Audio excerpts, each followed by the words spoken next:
Hello guys, welcome to my YouTube channel GK GS M point. आप सभी का मेरे YouTube channel GK GS M point में स्वागत है। तो दोस्तों, आज हम पढ़ेंगे पार्ट 8। ठीक है, पार्ट 8वां के बारे में आज हम पढ़ने वाले हैं। पार्ट 8। ठीक है, क्या पढ़ेंगे दोस्तों, अब देख लेते हैं।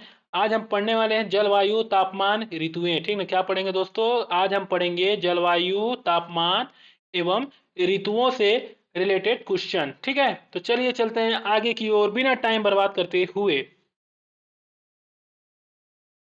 दोस्तों, फर्स्ट क्वेश्चन है, मध्य प्रदेश के किस भाग में वार्षिक तापांतर अधिक रहता है?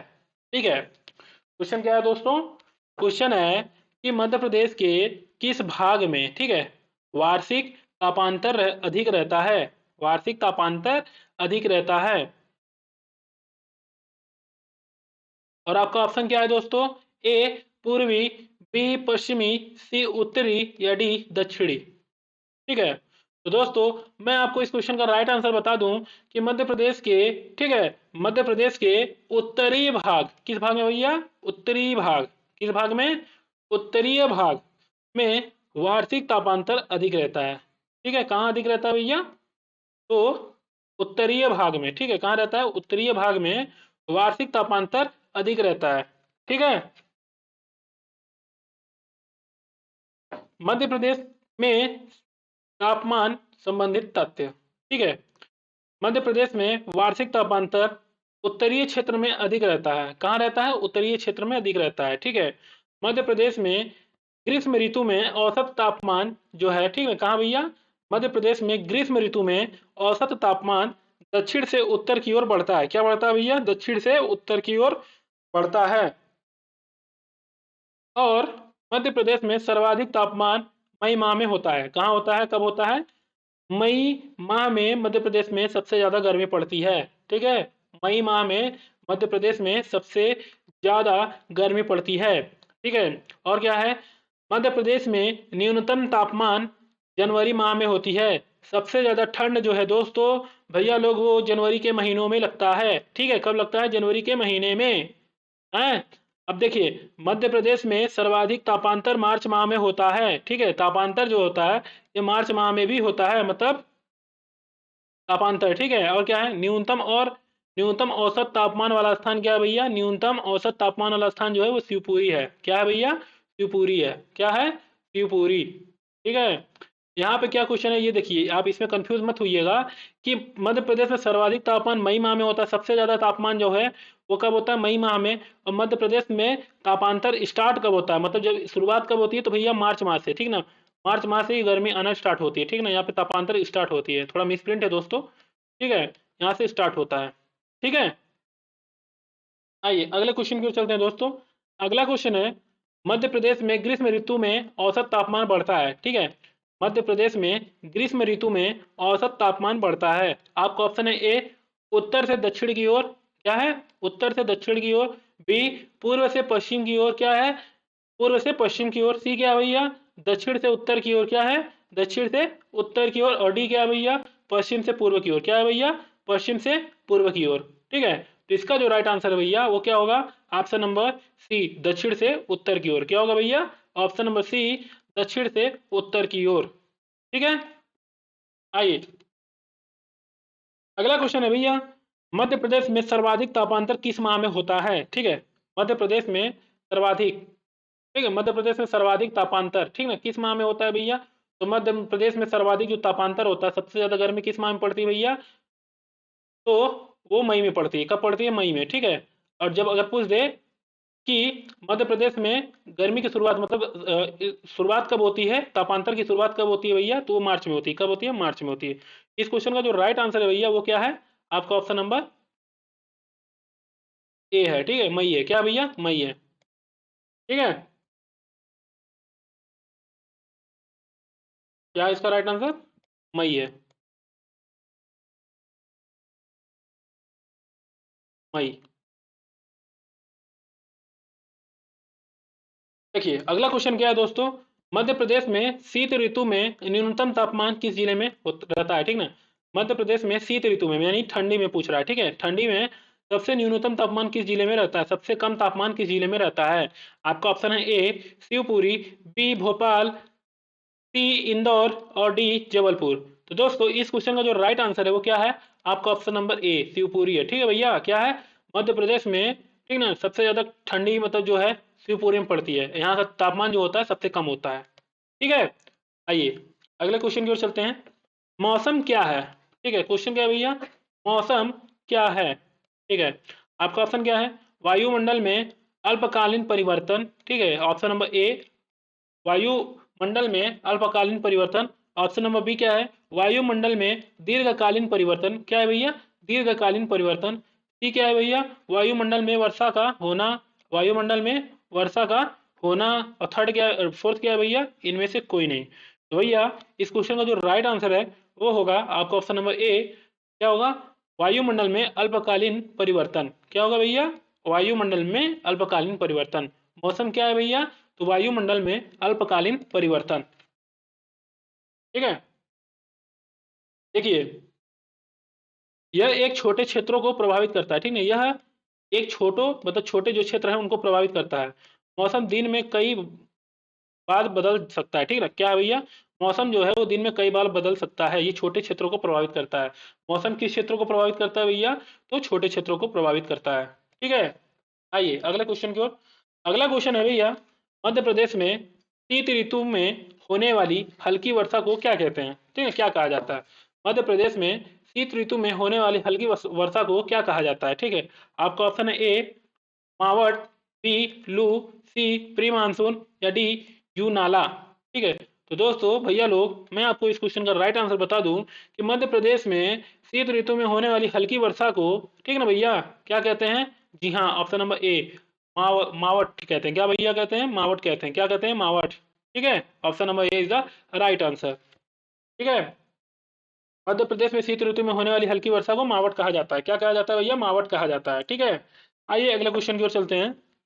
जलवायु क्या है, अगला क्वेश्चन है भैया, जलवायु क्या है। ठीक ना, क्या है जलवायु, आपको ऑप्शन ए वायुमंडल में अल्पकालीन परिवर्तन, बी वायुमंडल में दीर्घकालीन परिवर्तन, सी वायुमंडल में वर्षा का होना, या डी क्या है, इनमें से कोई नहीं। तो दोस्त लोग भैया लोग इस क्वेश्चन का जो राइट आंसर है वो क्या है, आपका ऑप्शन नंबर बी है। ठीक है, क्या है भैया, ऑप्शन नंबर बी है, वायुमंडल में दीर्घकालीन परिवर्तन। ठीक है, जलवायु क्या है भैया, वायुमंडल में दीर्घकालीन परिवर्तन। जलवायु क्या है, वायुमंडल में दीर्घकालीन परिवर्तन। ठीक है, वायुमंडल में दीर्घकालीन वायुमंडलीय परिवर्तन जलवायु कहलाती है। क्या कहलाती है भैया, वायुमंडल में दीर्घकालीन परिवर्तन जो है वो जलवायु कहलाती है। ये विशेषतः मतलब ये विस्तृत क्षेत्र को प्रभावित करती है। किसे करती है, विस्तृत क्षेत्र को प्रभावित करती है। जलवायु लंबे समय तक नहीं बदलती। ठीक ना, जलवायु जो है वो लंबे समय तक नहीं बदलती। ठीक है, चलिए अगले क्वेश्चन की ओर चलते हैं। अगला क्वेश्चन है दोस्तों, कितनी वर्षा की समवृष्टि रेखा, ठीक है, कितनी वर्षा की समवृष्टि रेखा मध्य प्रदेश को पूर्वी और पश्चिम दो भागों में बांटती है। ठीक है, और ऑप्शन क्या है, आपका ऑप्शन ऑप्शन है ए 50 सेंटीमीटर, बी 70 सेंटीमीटर, सी 65 सेंटीमीटर, या डी 60 सेंटीमीटर। ठीक है, तो दोस्तों भैया लोग इस क्वेश्चन का जो राइट आंसर है वो है आपका option number D 60 centimetre, 60 centimetre. क्या भैया, ऑप्शन नंबर डी 60 सेंटीमीटर। ठीक है, कितनी वर्षा की समवृष्टि रेखा मध्य प्रदेश को पूर्वी और पश्चिमी दो भागों में बांटती है, तो 60 सेंटीमीटर वर्षा की समवृष्टि रेखा, ठीक है, पूर्वी और पश्चिम भाग दो भागों में बांटती है। ठीक है, चलिए अगले क्वेश्चन की ओर चलते हैं दोस्तों। अगला क्वेश्चन है, मध्य प्रदेश का बुंदेलखंड किस शाखा के कारण सूखाग्रस्त रहता है। ठीक है, मध्य प्रदेश का बुंदेलखंड किस शाखा के कारण सूखाग्रस्त रहता है। ठीक है, क्या रहता है भैया, सूखा और ग्रस्त रहता है। आपका ऑप्शन है ए दक्षिणी पश्चिमी मानसून की बंगाल खाड़ी। ठीक है, क्या भैया, ऑप्शन नंबर ए दक्षिण दक्षिणी पश्चिम मानसून की बंगाल खाड़ी शाखा। ठीक है, और क्या है, दक्षिणी पश्चिम मानसून की अरब सागर शाखा। ठीक है, और क्या है, उत्तर पूर्वी मानसून की बंगाल खाड़ी शाखा, या डी क्या है, इनमें से कोई नहीं। तो दोस्तों भैया लोग इस क्वेश्चन का जो राइट आंसर है वो क्या है, ऑप्शन नंबर ए है। क्या है भैया, ऑप्शन नंबर ए है, क्या है, दक्षिणी पश्चिमी मानसून की बंगाल की खाड़ी है। ठीक है ना, क्या है, दक्षिणी पश्चिमी मानसून की बंगाल खाड़ी शाखा है। ठीक है, क्या है, मध्य प्रदेश का बुंदेलखंड जो है दक्षिणी पश्चिमी मानसून की बंगाल खाड़ी शाखा है। ठीक है, आइए अगले क्वेश्चन की ओर चलते हैं। अगला क्वेश्चन है, मध्य प्रदेश में सूर्य की किरणें अधिक कब प्राप्त होती हैं? ठीक है, मध्य प्रदेश में सूर्य की किरणें अधिक कब प्राप्त होती हैं? कब प्राप्त होती है भैया मध्य प्रदेश में सूर्य की किरणें? तो भैया मध्य प्रदेश में सूर्य की किरणें जो है कब प्राप्त होती हैं? क्या क्या ऑप्शन दिया देख लेते हैं। 22 मार्च को, 21 जून को, 23 सितंबर को या 22 दिसंबर को। तो दोस्तों भैया लोग इस क्वेश्चन का जो राइट आंसर है वो क्या है? ऑप्शन नंबर बी है। ठीक है, क्या है? बी है, 21 जून को। ठीक ना, मध्य प्रदेश में सूर्य की किरणें जो है अधिक कब प्राप्त होती है? 21 जून में, 21 जून को प्राप्त होती है। ठीक है, क्योंकि मध्य प्रदेश से कर्क रेखा गुजरती है। क्या गुजरती है भैया? क्योंकि मध्य प्रदेश से कर्क रेखा गुजरती है, इसलिए मध्य प्रदेश में सर्वाधिक सूर्य किरणें 21 जून को प्राप्त होती है। कब होती है? 21 जून को प्राप्त होती है। चलिए अगले क्वेश्चन की ओर चलते हैं। अगला क्वेश्चन है भैया, मध्य प्रदेश में कटिबाड़ा, ठीक है, मध्य प्रदेश में कटिबाड़ा, पंचमढ़ी और अमरकंटक क्षेत्र किन अंतर गैप से वर्षा प्राप्त करते हैं? ठीक ना, क्या अंतर गैप यानी अंतर से वर्षा प्राप्त करते हैं या गैप से कैसे वर्षा प्राप्त करते हैं? ऑप्शन क्या क्या है? ताप्ती घाटी गैप, ठीक है, सेकंड ऑप्शन क्या है? नर्मदा घाटी गैप, और थर्ड क्या है? उपरोक्त दोनों, या डी क्या है? इनमें से कोई नहीं। दोस्तों इस क्वेश्चन का जो राइट आंसर है वो है ऑप्शन नंबर सी, उपरोक्त दोनों। ठीक है, क्या है? दो, मतलब ऑप्शन दो, उपरोक्त दोनों। देखिए, अरब सागर शाखा से होने वाली वर्षा दक्षिण से उत्तर की ओर घटती चली जाती है। कहाँ चली जाती है? दक्षिण से उत्तर की ओर घटती चली जाती है, क्योंकि दक्षिण की ओर चोटियां अधिका ऊंची है। ठीक है, क्या है? अधिका ऊंची है। अतः पश्चिमी घाट के दक्षिणी भाग में अधिक वर्षा होती है। इसके बाद कुछ हवाएं ताप्ती नर्मदा घाटी गैप से आकर कटिबाड़ा, पंचमढ़ी और अमरकंटक क्षेत्रों में वर्षा कराती है। ठीक है, चलिए अगला क्वेश्चन की ओर चलते हैं दोस्तों। अगला क्वेश्चन है, फहान ने किस क्षेत्र की जलवायु को आदर्श जलवायु कहा है? फहान ने, ठीक है क्या, फहान ने किस क्षेत्र की जलवायु को आदर्श जलवायु कहा है? आपका ऑप्शन है ए मालवा का पठार, बी नर्मदा घाटी, ठीक, सी क्या है? सतपुड़ा विंध्याचल, या डी उत्तर का मैदान। क्या है भैया? उत्तर का मैदान।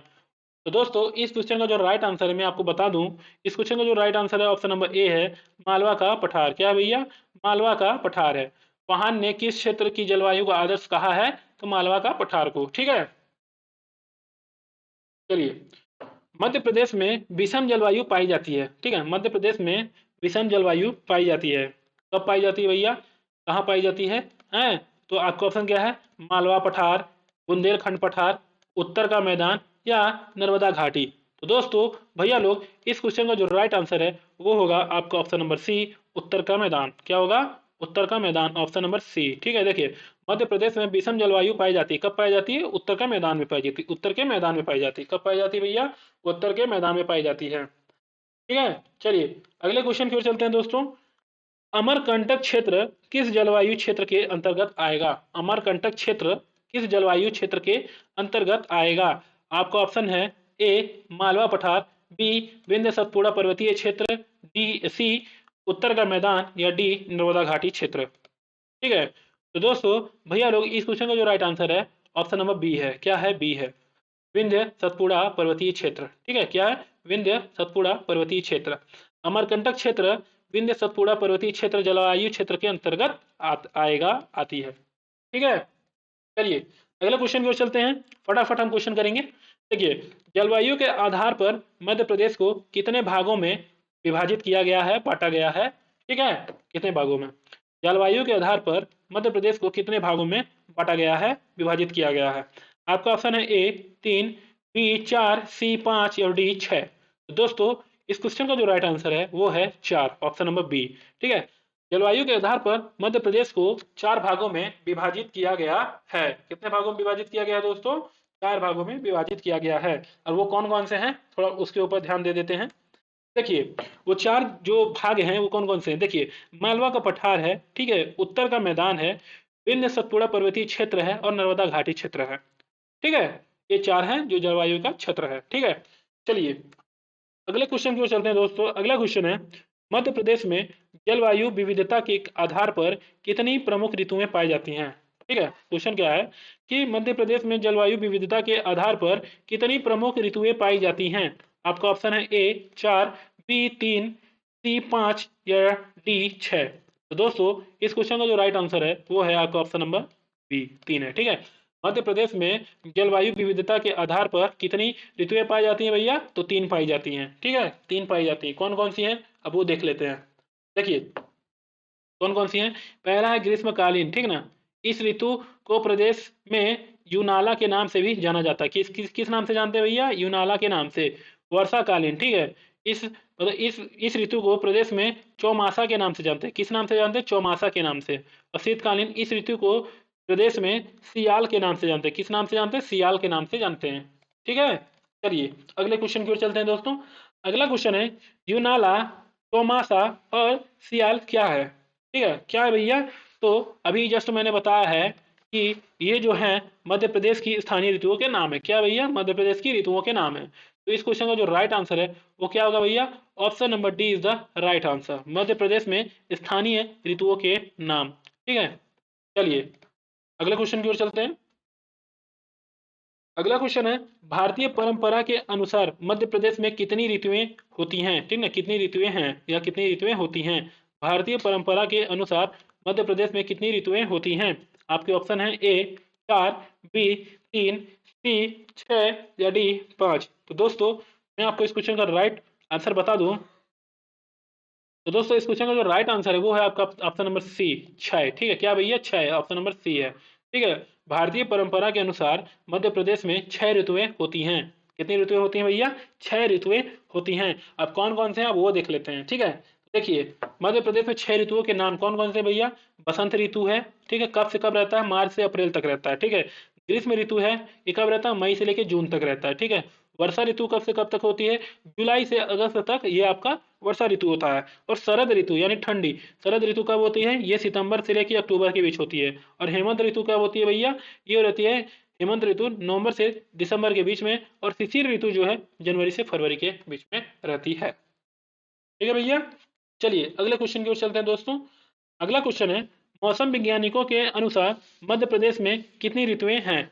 मौसम वैज्ञानिक के अनुसार, ठीक है, मौसम वैज्ञानिकों के अनुसार मध्य प्रदेश में कितनी ऋतुएं हैं? आपका ऑप्शन है ए 4, बी 3, सी 6 या डी 5। तो दोस्तों भैया लोग इस क्वेश्चन का जो राइट आंसर है वो होगा आपका ऑप्शन नंबर ए। मौसम वैज्ञानिकों के अनुसार मध्य प्रदेश में 4 ऋतुएं होती हैं। कौन कौन सी होती हैं? ठीक है, अब ये देख लेते हैं कौन कौन सी ऋतुएं होती हैं भैया। देखिए मौसम वैज्ञानिकों के अनुसार मध्य प्रदेश में 4 ऋतुएं होती हैं। पहला है शीत ऋतु, दूसरा है ग्रीष्म ऋतु, तीसरा है वर्षा ऋतु और चौथा क्या है? शरद ऋतु। ठीक है, ये 4 ऋतुएं होती हैं। ठीक है, चलिए अगले क्वेश्चन की ओर देख लेते हैं। अगला क्वेश्चन है और ये आखिरी क्वेश्चन है। क्या है? इनमें से क्या वर्षा से संबंधित नहीं है? गौर से देखिएगा, बोल रहा है इनमें से क्या वर्षा से संबंधित नहीं है? क्या है? वर्षा से संबंधित नहीं है। आपका ऑप्शन है ए अतिवृष्टि, बी खंडवृष्टि, सी अन्नावृष्टि या डी समृष्टि। तो दोस्तों इस क्वेश्चन का जो राइट आंसर है वो है आपका ऑप्शन नंबर डी समष्टि। क्या भैया? समष्टि है। क्या है भैया? समष्टि है। ठीक है, देखिए डिटेल देखते हैं। वर्षा से संबंधित तथ्य, अतिवृष्टि किसी स्थान पर, ठीक है, कहाँ भैया? किसी स्थान पर 24 घंटे में 20 से 30 सेंटीमीटर वर्षा होती है, जिसे अतिवृष्टि की स्थिति देखने को मिलती है। ठीक है, खंड वृष्टि क्या है? किसी स्थान पर सामान्यतः सूखा की स्थिति या वर्षा की कमी होती है, परंतु वहां अचानक ही तेज वर्षा हो जाए, ऐसे स्थानों को खंड वृष्टि कहते हैं। क्या कहते हैं? खंड वृष्टि। ठीक है, और क्या भैया? अनावृष्टि किसे कहते हैं? किसी स्थान पर सामान्यतः वर्षा की कमी के कारण सूखे की स्थिति उत्पन्न हो जाए, ऐसे स्थान को अनावृष्टि क्षेत्र कहते हैं। क्या कहते हैं? अनावृष्टि क्षेत्र। ठीक है, आशा करता हूँ दोस्तों आपको ये वीडियो समझ आया होगा। काफी क्वेश्चन करा दिए हमने, ये आई थिंक आपको पूरा क्वेश्चन समझ आ गया होगा। अगर आप हमारे चैनल पर नए हैं तो आप हमारे चैनल को सब्सक्राइब करिए। ठीक है, वीडियो को लाइक करिए, कमेंट करिए कैसा लगा ये बताइए, और साथ ही अपने दोस्तों के साथ शेयर करिए। ठीक है, अब हम मिलेंगे नेक्स्ट पार्ट में। ओके, चलिए।